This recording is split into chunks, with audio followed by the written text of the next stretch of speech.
Aloha kakahiaka, Chair Case, and board members, in recognition that you have taken on a serious responsibility for our state. Is the mic working so that people can hear? Okay. My name is Deborah J. Ward, not the DLNR Deborah Ward, and I've been devoted to the protection of natural resources of Mauna Kea since the 1970s. Sadly, over the course of the last 50 years, DLNR and BLNR have failed our people in managing the trust. And as a result of DLNR's failures, the cumulative impact to natural and cultural resources of Mauna Kea has been significant, adverse, and substantial. And instead of defending the constitutional rights of the people and maintaining the protection of the resources, DLNR has allowed the gradual, unmitigated diminishment of the very resources you are charged to protect. The 1977 management plan bond requirements were unheeded.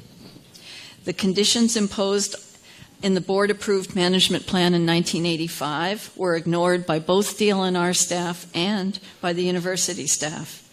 Promised mitigations were not carried out for lack of funding. The 1998 Legislative Auditor's Report outlined in detail the failure of DLNR to manage the resources. The audit confirmed mismanagement, broken promises, and flouted environmental laws. During the 30 years of managing Mauna Kea, Mrs. Higa said, little was done to protect the natural resources. The auditor also raised concern about the questionable way that University and BLNR had counted the multi-telescope arrays in order to circumvent the 11 major telescope limit pledged to the public by the university. The master plan was developed in 2000, but never reviewed by the board. It proposed a plethora of new facilities, but the aspirations in the plan do not meet the recommendations set out in the auditor's report.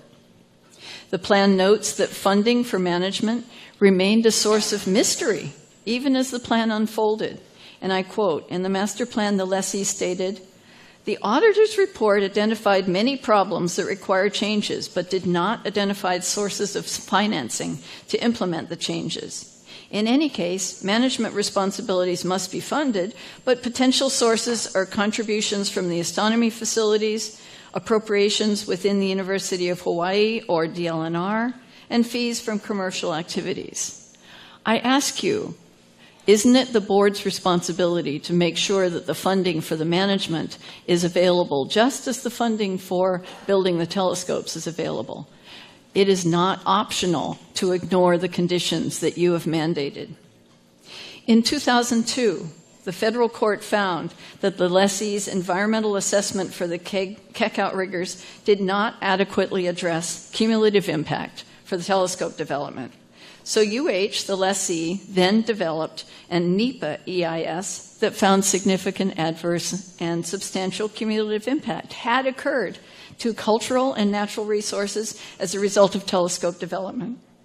The Keck Outriggers project was probably the first federally funded telescope on Mauna Kea to actually follow the requirements of the NEPA Policy Act and the Section 106 of the National Historic Preservation Act, but only after a lawsuit brought by Native Hawaiians. Following the contested case hearing on appeal, the Third Circuit Court in 2006 ruled that a comprehensive management plan to address multiple uses on Mauna Kea would be required before further telescope development would be considered. The court later found that the management plans were unimplemented and denied our request for a contested case to address the adequacy of the plans. And sadly, much of the management plan remains aspirational today. Annual reports by UHH to DLNR demonstrate deficiencies in compliance with DLNR-approved CMP, while the staff report to the board regarding the TMT CDUA warns of continued deterioration of aging infrastructure and obsolete facilities. And I quote, as funds dry up, active and strong management will become difficult. Maintenance and renovations will slow. Infrastructure will crumble. This is the staff report to the board in 2011. Despite the additional audits in 2005, 2014, and 2017, nearly 20 years after the 1998 audit, the auditor found that lacking DLNR oversight, the lessee remains substantially uncompliant in 2017. The report shows that neither DLNR nor the University of Hilo have fully and substantially complied with the state auditor's recommendations.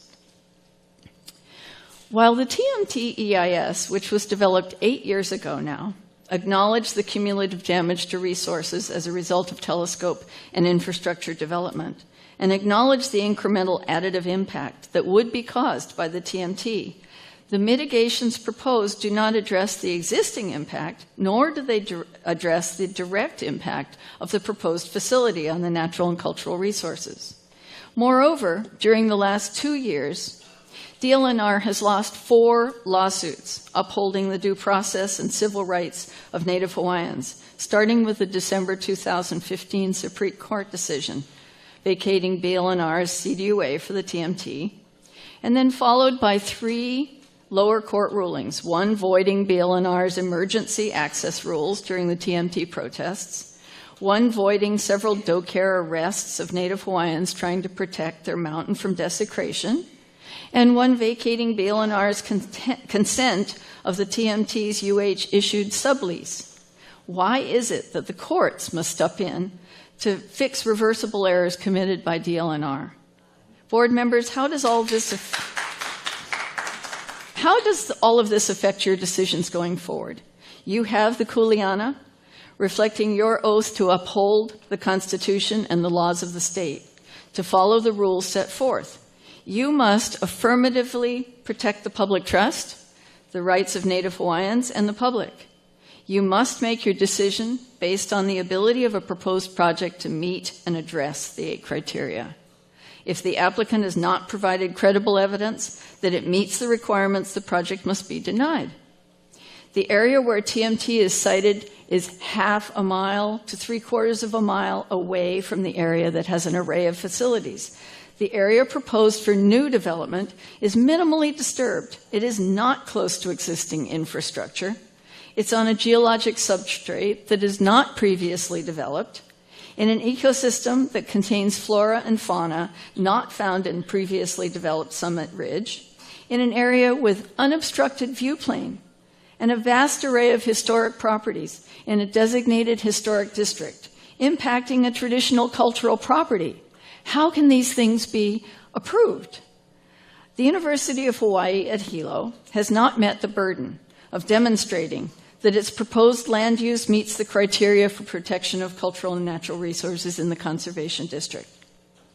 The TMT does not conserve, protect, preserve, or promote the long-term sustainability of natural resources. The lessee has failed to provide evidence that the proposed TMT meets even one of the 8 criteria, as set out in HAR 13-5-30C. And moreover, the mitigations proposed are not specific to the harms that would increase with the construction of this project. It's not by any stretch of the last of these controversial projects that will become before you.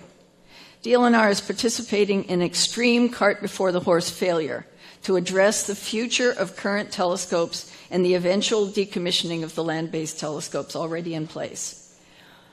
Because of this failure, I am very concerned about the termination of the general lease in 2033, because it provides an opportunity for the people of Hawaii to address future land uses of the Crown lands held in trust for the benefit of Hawaii's people. It makes no sense to permit a telescope with a 50-year lifespan when only 3 to 5 years would remain at the end of the lease completion.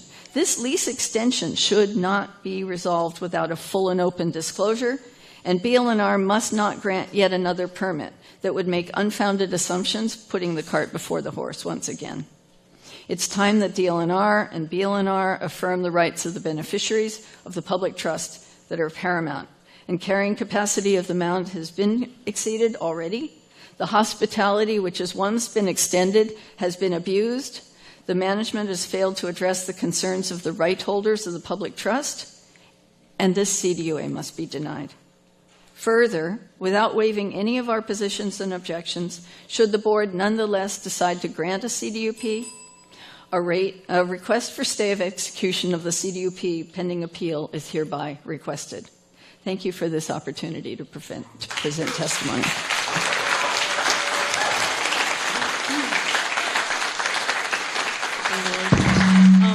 Like Kalani, I have so many issues that I would like to rebut that I'm struggling with which ones to start with. And for some reason, I'm going to choose one of them.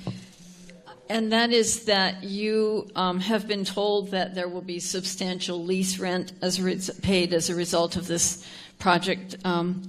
However, I still find the fact that there is mysterious missing funding that has not been identified for the mandate of management.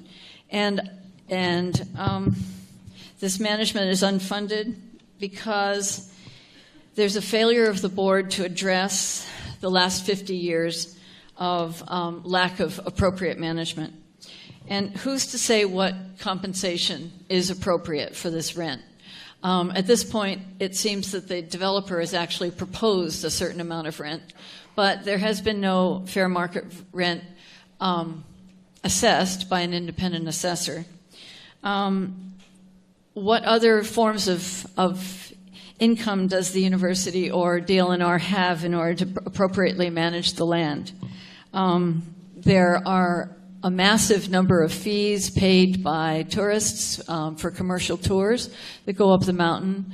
And like all other tourism takes a toll, not only on the resource, but also on the sense of aloha of the people who are the host culture and the people that live here, because as the number of tourists increase, the lack of understanding and the sense of entitlement and recreation without a sense of understanding of the real sacred nature of the mountain does take its toll. And even the governor felt that when he visited the mountain. There are other sources of income. The visitor center makes quite a lot of money on sales of all kinds of paraphernalia. The technology and the patents, nothing has ever been audited with regard to that, but we're always hearing about how great the technology is and what kinds of new discoveries have been made, including important patents and technologies that are being used not only by civilian forces, but also, I believe, by the military. And I think that it's important for the board to be considering what responsibility there is for the board to actually address the law with regard to fair market rent, and not to allow the developer to make a determination that through providing STEM grants and community benefits that somehow compensates the community for the effects of the kinds of proposals that they make on sacred land. I'm going to stop that there. Oh my goodness. Way too much to say. One more thing, and that is that because I'm of significant age, I want to just say that I've been watching who is concerned about the management of Mauna Kea since the 1970s, and back then the people who were concerned were characterized as hunters and skiers. Many of them, of course, were Native Hawaiians, but and the Hawaii Audubon Society, including a friend of mine, May Mall, and Governor Ariyoshi, who stated his concerns back in the middle 1970s and who required that a management plan be developed. And then in the 80s, Mayor Matayoshi, many kupuna came out, and young adults that I knew when I was in my 30s. And then in the 90s, there were huge crowds that filled Wentworth Hall, and you can see Namaka, the video Mauna Kea, the temple, to see the folks that came out then, many of whom are no longer with us. And in the 2000s, there was, late 1990s, there was an advisory committee which was later dissolved because there wasn't enough agreement on what the university wanted, and another advisory was developed. But even then, Nainoa Thompson came out and said that he opposed the approval of the master plan at the Board of Regents. OMKM is populated by prominent citizens, some of whom have some care and connection to the mountain. But back in 2008, the Keystone report was commissioned by Gordon Moore to try to ascertain what was going on with people about the continued development of Mauna Kea, specifically the 30-meter telescope. And that report is really very important, that I really think that you should read it again now that we can see that in the past 9 years, most of those recommendations and observations came to pass, and that is that there is significant opposition to continued overdevelopment of the Mauna. And then I know I should quit, but the protests, we're in past Law 900, the 900th day of protest on this development, and the arrests and the reversal of the emergency rule, the physical barriers that were put up, the administrative rules to govern cultural use. These are all things that are sorely affecting people, and I think that you need to realize that if the board cannot address the concerns of local residents and Native Hawaiians, it's really time to reassess whether more development should take place on the mountain. I wish I could cover the last subject, but I'm out of time.